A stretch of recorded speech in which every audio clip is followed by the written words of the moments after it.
Incline plane का जो topic है ना, ये टॉपिक फोर्थ चैप्टर में कम से कम नहीं तो 100 बार यूज होगा। ये इतना ही इंपॉर्टेंट है कि आप अगर इस टॉपिक को नहीं समझते, आपकी फिजिक्स क्रॉस नहीं होगी। ये मैं से भी लिखवा लो, छोटा सा टॉपिक है ये इंक्लाइन प्लेन का। ठीक, इंक्लाइन प्लेन के अंदर क्या होता है, सपोज करो ये आपके पास एक इंक्लाइन प्लेन है। डायग्राम साथ साथ बना लो प्लीज। ये रहा, ये आपका इंक्लाइन प्लेन है सच दैट ये जो एंगल है ये कितना है, थीटा। तो एक इंक्लाइन प्लेन है और ये एंगल कितना है, थीटा। सही। अब मेरा एक क्वेश्चन है कि अगर मैं एक ब्लॉक यहां पे लूं और मैं यहां पे इसको रिलीज कर देता हूं, छोड़ देता हूं, ये यहीं रुका रहेगा, ये ऊपर जाएगा या नीचे आएगा, नीचे आएगा। फ्रिक्शन नहीं है तो आएगा, पक्का आएगा। बिना फ्रिक्शन के तो ये 101% नीचे आएगा। मेरा क्वेश्चन है, मैं ये क्यों करवा रहा हूं इंक्लाइन प्लेन, क्योंकि बहुत सारे क्वेश्चन अब लाइन लग के आने वाले हैं, स्पेशली चैप्टर फोर्स में, प्रोजेक्टाइल में नहीं, फोर्स में, जिसमें इंक्लाइंड प्लेन की मोशन स्टडी करवाई जाती है। वो सिंपली एक चीज पूछेगा, फाइंड एक्सेलरेशन। नीचे आने की एक्सेलरेशन क्या है, बोलो आंसर क्या है, जी। नीचे ये अगर मूव करेगा अपनी वेलोसिटी को बढ़ाएगा, मान लो u इक्वल टू 0 से चलता है, इसकी वेलोसिटी नीचे आते आते आते आते बढ़ती बढ़ती बढ़ती जाती है, मानते हो? तो एक्सेलरेशन क्या होगी? कितने लोग एग्री करते हैं कि जी? नहीं होगी। क्यों? जी कहां करती है, वर्टिकली डाउनवर्ड। अगर कोई बॉडी नीचे गिरती है इस डायरेक्शन में, वाई एक्सिस में, हाँ तब बोलोगे जी, और वो भी फ्री फॉल में, तो जी सही है। लेकिन हमारी बॉडी कैसे चल रही है, इस एक्सिस पे चल रही है। अब यहां पर जी नहीं है, अर्थ हमें ऐसे नहीं खींचती, पक्की बात है। अर्थ हमें कैसे खींचती है, वर्टिकली डाउनवर्ड। तो अगर इस बॉडी का मास m है, तो बोलो इसका वेट कहां होगा, वर्टिकली डाउनवर्ड। तो weight is a force, weight force होती है। वेट के जो यूनिट है वो न्यूटन होते हैं, 10 न्यूटन वेट है, m into g, m into g, m into a, m into g means acceleration due to gravity, और मास को एक्सेलरेशन से मल्टीप्लाई करते हैं तो न्यूटन का लॉ कहता है ये फोर्स आती है। तो ये फोर्स है, इतनी फोर्स हमें अर्थ जो है वो नीचे खींच रही है। तो पहला रूल सुन लो फिजिक्स का, वेट का वेक्टर हमेशा कहां एक्ट करेगा, नीचे। दुनिया में कुछ भी हो जाए, खुद न्यूटन भी आके कह दे कि नहीं बच्चे ऐसा है, मुझे लगता है आज का रूल चेंज हो गए, वेट इधर को लगेगा, बिल्कुल मत मानना। वेट आपको नीचे ही लगाना है किसी भी हालत में। बस स्केल लेना, आंख बंद करना, और कोई कहीं इसका वेट निकाल दे, स्केल नीचे वेक्टर ड्रॉ करना, कहीं मत करना, क्वेश्चन गलत ही नहीं होगा। ठीक है, मन करेगा किसी किसी क्वेश्चन में बता रहा हूं कुछ गड़बड़ करने का कि मुझे लग रहा है ऐसा, आपके लगने से कुछ नहीं होगा, वेट फिर भी नीचे लगेगा। ठीक, क्वेश्चन गलत हो जाएगा इस चक्कर में। तो पहला रूल सबको क्लियर है, सही है, इसको नहीं हिलाना बिल्कुल भी, बनाते रहो साथ साथ, वेट बन गया। नेक्स्ट कंस्ट्रक्शन ड्रॉ करो। इसके अंदर कंस्ट्रक्शन है, ये लो, एक लाइन इसमें से पास करो कुछ ऐसे, बेस के पैरेलल, इस लाइन के पैरेलल एक स्केल से लाइन ड्रॉ करो ऐसी। ठीक है, एक लाइन इसमें हॉरिजॉन्टल कुछ इस तरीके से ड्रॉ करो।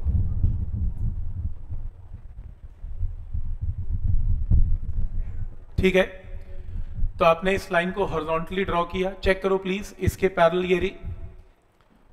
ठीक है, बना ली सबने, ड्रॉ कर ली। नेक्स्ट एक स्केल लेके एक लाइन, और ये जो ब्लैक कलर का इंक्लाइन प्लेन देख रहे हो उसकी लाइन, स्केल लेके बिल्कुल टेढ़ा मेढ़ा नहीं, इसके परपेंडिकुलर इसमें से एक लाइन पास करवाओ, परपेंडिकुलर, सच दैट ये ब्लैक कलर और ये आपस में जो ब्लू है ये किसमें है, एट एन एंगल ऑफ 90। ये लो, ये 90 है। ऐसे पॉइंट समझ में आ रहे हैं यहां तक? ये जो ब्लू कलर की लाइन है, इस ब्लैक कलर की लाइन के साथ 90 ही ड्रॉ करनी है, बिल्कुल भी ऐसा नहीं करना कुछ भी ड्रॉ कर दो फर्क पड़ता है, फर्क। ठीक है, तो ये लाइन ब्लू कलर की इसके साथ 90 पे ही ड्रॉ करनी है। तो एक स्केल लो, ये लाइन के परपेंडिकुलर लाइन ड्रॉ करो, क्योंकि ड्राइंग बनाओगे तो समझ में नहीं आएगा, ये ड्राइंग की क्लास थोड़ी ना, ऐसे पेंटिंग, ऐसे ब्रश चला दो, ऐसे चला दो, ऐसा नहीं है।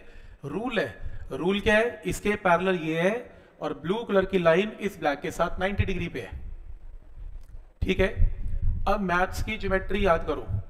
मैथ्स की ज्योमेट्री ये कहती है कि अगर ये एंगल थीटा तो बोलो ये एंगल भी कितना, थीटा। ठीक है, ऑल्टरनेट एंगल। ठीक है, मैथ्स की ज्योमेट्री ये कहती है कि ये वाली लाइन येलो कलर की और रेड कलर की आपस में एंगल क्या बना रही है, येलो और रेड एंगल क्या बना रही है, येलो और रेड एंगल क्या बना रही है, 90। तो फिर अगर ये 90 और अगर ये थीटा तो बोलो ये कितना, 90 माइनस थीटा। बनाओ 90 माइनस थीटा। तो अगर ये एंगल थीटा तो ये थीटा, ये थीटा, तो फिर ये वाला एंगल 90 माइनस थीटा। ये तो फिर से मैथ्स की क्लास स्टार्ट होगी। ठीक है, पॉइंट समझ में आ रहा है, ये रूल सबको क्लियर है। ठीक है, लास्ट स्टेप। अब ये बताओ ब्लू कलर की लाइन और रेड कलर, ये ब्लैक कलर की और ब्लू कलर की लाइन में एंगल क्या है, 90। ये और ये 90, तो बोलो अगर ये 90 माइनस थीटा तो ये कितना, 90 माइनस थीटा क्या होता है, थीटा। ताकि थीटा और 90 माइनस थीटा ऐड करोगे तो एंगल क्या बन रहा है, 90। तो ये बनाओ थीटा। ज्योमेट्री समझ में आ रही है। तो ये थीटा तो ये थीटा, ये दोनों 90 पे हैं, और अगर ये थीटा तो बचा हुआ 90 माइनस थीटा। ये और ये भी 90 पे है, तो अगर ये 90 माइनस थीटा तो ये भी थीटा। ठीक है, यहां तक। आज के बाद इंक्लाइंड प्लेन का जब कोई क्वेश्चन आएगा तो आपने ये ज्योमेट्री बिल्कुल भी नहीं लगानी। ठीक है, आपने क्या लगाना है, इसका शॉर्टकट लगाना है। बनाओ डायग्राम साथ ही, ये शॉर्टकट बनाओ, ये लो साथ ही बनाओ, ये थीटा, ये फिर से ब्लॉक बनाओ, इसका वेट वर्टिकली डाउनवर्ड बनाओ, ये देखो ये रहा इसका वेट mg, और एक लाइन, ये ध्यान से देख लेना, एक लाइन ड्रॉ करनी है ये इसके साथ एंगल 90 पे ऐसे। ये देखो कुछ नहीं, इतना डायग्राम नहीं बनाना, बस ये एक तो ये लाइन बनानी है। वेक्टर तो mg बनेगा ही बनेगा, वेट का वेक्टर तो बनाना ही बनाना है। और नेक्स्ट क्या बनाना है, एक लाइन बनानी है इस इंक्लाइन प्लेन के परपेंडिकुलर बनानी है। एक लाइन इस इंक्लाइन प्लेन के 90 डिग्री पे बनानी है बस, और कोई लाइन नहीं बनानी। और मैं आज के बाद ये पूछूं अगर कि अगर ये एंगल थीटा तो बोलो ये कितना, तो आंसर क्या बोलोगे, थीटा। सेम कॉपी हो, देखो सेम है, मैंने प्रूव किया वो थीटा। ये देखो अगर ये वाला एंगल थीटा तो आज मैंने ये प्रूव किया कि ये वाला एंगल भी क्या होगा, थीटा। तो ये सीधा याद करना है, किसी क्वेश्चन में आपसे कोई नहीं पूछेगा ये कैसे बना थीटा, ये थीटा तो ये थीटा, यहां पे कॉपी कर दो, अगर ये थीटा तो ये थीटा। समझ में आ रहा है यहां तक।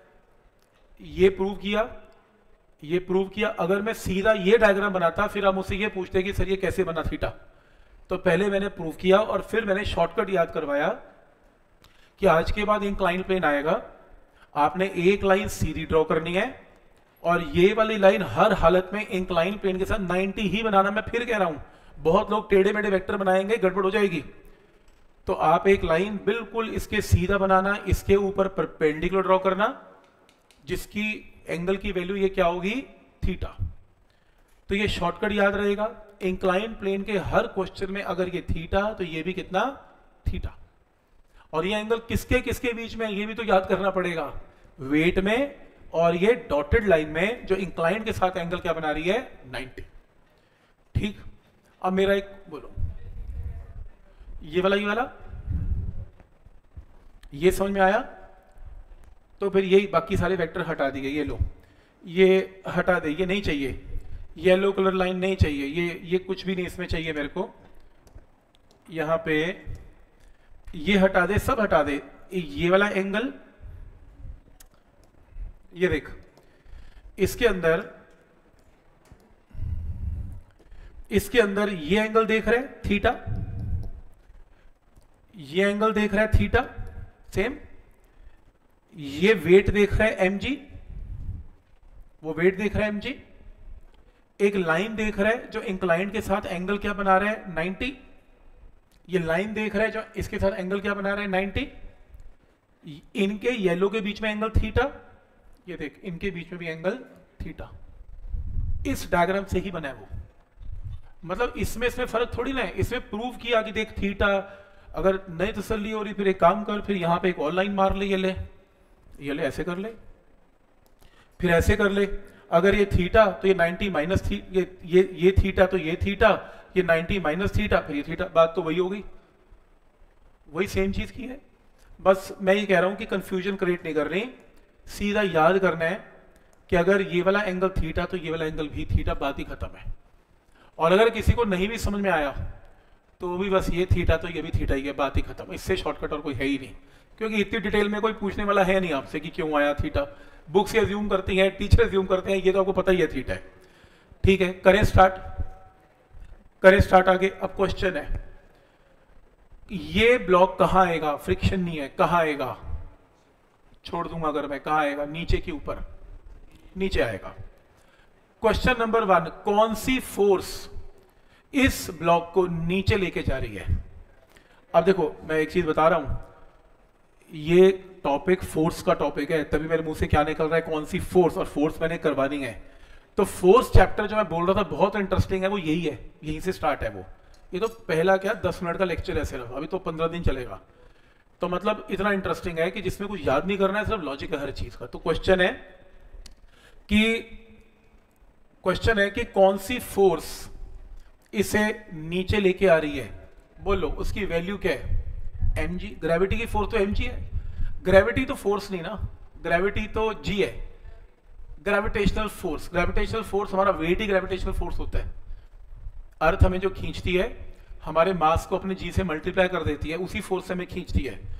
तो मेरा क्वेश्चन है इस ब्लॉक के ऊपर फोर्स लग कौन सी रही है, mg, और तो कोई लग नहीं रहा, वेट तो लग ही रहा है। पर प्रॉब्लम ये है कि वो वेट चाह रहा है कि ये ब्लॉक नीचे आ जाए, पर नीचे आ नहीं पा रहा, क्योंकि इंक्लाइन प्लेन सॉलिड का बना हुआ, अंदर तो घुसेगा नहीं, स्लिप होता हुआ यहीं आएगा। तो क्वेश्चन है कि कौन सी फोर्स इसे नीचे लेके आ रही है। तो अब याद रखना, हमने प्रोजेक्टाइल में वी वेक्टर लिया, वी वेक्टर थीटा एंगल पे है, तो उसके दो कंपोनेंट्स है, v cos theta, v sine theta. Same weight भी एक फोर्स है और फोर्स एक वेक्टर है, और वेक्टर के क्या ड्रॉ किए जा सकते हैं, कंपोनेंट। तो बनाओ कंपोनेंट्स, बोलो पहला कंपोनेंट ये रहा कंपोनेंट, कैसे, थीटा के साथ वाला कंपोनेंट, बोलो वैल्यू वी नहीं है, mg cos थीटा। अब ये mg के साथ काम करेगा, प्रोजेक्टाइल v के साथ काम करता है, ये mg के साथ काम करेगा। तो एक कंपोनेंट क्या है, mg cos थीटा। बनाओ mg cos थीटा। आ रहा हूं, दूसरा भी आ रहा है, पहले एक तो बने। तो एक कंपोनेंट क्या है, वेट का, mg cos थीटा। बनाते जाओ प्लीज, पीछे ध्यान आगे। तो इधर mg का कंपोनेंट है mg cos थीटा, दूसरा कंपोनेंट ऑब्वियसली इसके साथ क्या एंगल बनाना चाहिए, 90। बनाना मत, वैसे पूछ रहा हूं, कितने लोगों को लगता है कि ये कंपोनेंट, ये देखो 90 है, देखो 90, तो क्या ये सही है, mg cos theta mg sin theta. भाई दो वेक्टर 90 डिग्री में बना तो दिए, नहीं सही नहीं है, ये सही नहीं है। आपको नहीं लग रहा, क्यों नहीं लग रहा, क्योंकि थीटा बीच में रह गया, बाहर निकल गया, थीटा तो बाहर ही निकल गया पैरेललोग्राम के। ओके, एक लॉजिक है, सही है, गलत है, मानता हूं वेक्टर के कंपोनेंट इसके आसपास बनेगा कि थीटा बीच में आए, सही है। और दूसरा, वेट भी कभी ऊपर एक्ट करता है, मतलब मैं बक्से को यहां रखूं, बक्सा नीचे जाने की बजाय बक्सा ऊपर जा रहा है, ऐसा भी कभी हुआ है। तो ऑब्वियसली ये वेट का कंपोनेंट ऊपर का मतलब है बक्सा अपने आप ही mg sin थीटा से ऊपर जाएगा, नहीं जाएगा, तो इसलिए ये गलत है। तो आपको ये वाला कंपोनेंट कौन सा, mg sin theta, mg sin theta कहां एक्ट करवाना है, हमेशा डाउनवर्ड। इंक्लाइन प्लेन में जब वेट के कंपोनेंट्स बनेंगे, आपके मन में बहुत बार आएगा कि mg sin थीटा ऊपर लगा दूं। कॉमन, आप तो पहली बार कर रहे हो जाता है ऐसा, कुछ भी हो जाए, फिर वही बात, दुनिया इधर से उधर हो जाए, तो भी mg sin थीटा ऊपर एक्ट नहीं करेगा। mg कभी ऊपर एक्ट कर ही नहीं सकता अगेंस्ट ग्रेविटी, mg हमेशा नीचे कोई एक्ट करेगा।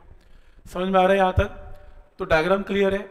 तो अब अगर मैं ये पूछूं कौन सी फोर्स इस ब्लॉक को नीचे लेके आ रही है, तो mg sin थीटा, mg नहीं, mg sin थीटा। तो समझ में आ रहा है कि कौन सी फोर्स इस ब्लॉक को नीचे लेके आ रही है, आंसर क्या होगा, mg sin थीटा। अब नोट करने वाली बात यह है कि अगर मैं इस पेन को छोड़ दूं तो कौन सी फोर्स इस पेन को नीचे लेके आ रही है, mg। लेकिन अगर साइड पे अगर फोर्स निकालनी है तो वेट का क्या निकलेगा, एक कंपोनेंट निकलेगा। ये है वेक्टर का एप्लीकेशन। तो कौन सी फोर्स नीचे लेके आ रही है, एम जी साइन थीटा। तो फिर अगला क्वेश्चन, एक्सेलरेशन बताओ, कितनी एक्सेलरेशन से ये नीचे आ रहा है। एक्सेलरेशन होती क्या है, फोर्स को किससे डिवाइड कर दें, मास से। फोर्स अपॉन मास क्या होता है, एक्सेलरेशन। तो आंसर क्या आएगा, जी साइन थीटा, जी साइन थीटा।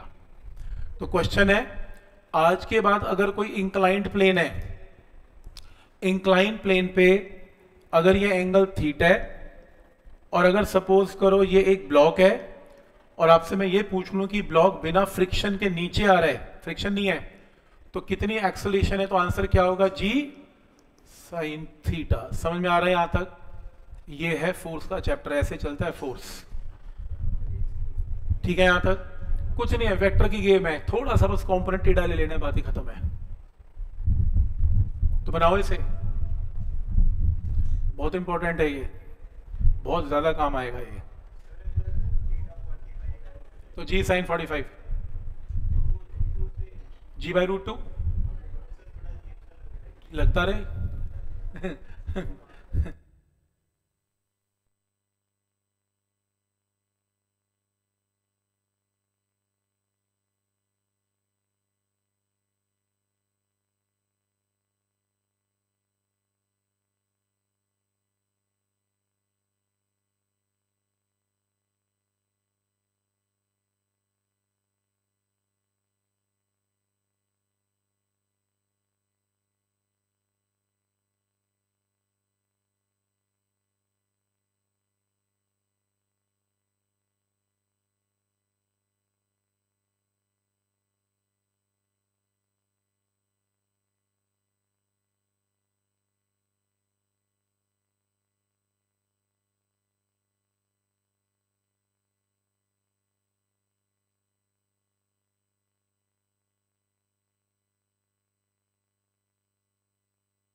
जैसे क्वेश्चन है,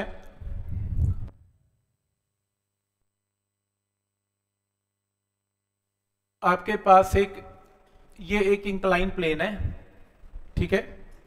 इस इंक्लाइन प्लेन की ये जो डिस्टेंस है, इसकी वैल्यू 2√2 मीटर है। इसकी बनाओ, एग्जांपल है ये, इसकी वैल्यू 2√2 मीटर है। सपोज ये जो एंगल है ये 45 डिग्री है, ये एंगल 45 है। एक ब्लॉक है, ये एक ब्लॉक है, ये यहां से चलने का मतलब मैं रिलीज किया, u is equal to 0, u is equal to 0। ये ब्लॉक नीचे आएगा, बताओ कितनी वेलोसिटी से नीचे आएगा, ये क्वेश्चन है। कितनी वेलोसिटी से नीचे आएगा, ये क्वेश्चन है।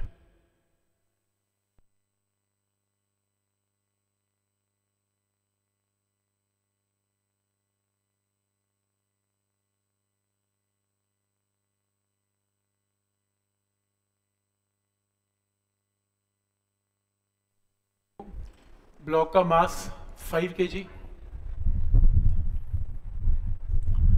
चाहिए, वैसे ब्लॉक का मास इसमें।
मुझे सिर्फ ये बताओ कि ये वेलोसिटी निकालनी है, वो वेलोसिटी 0 है, तो एक काम करते हैं, v square minus 0 square is 2 into acceleration into s।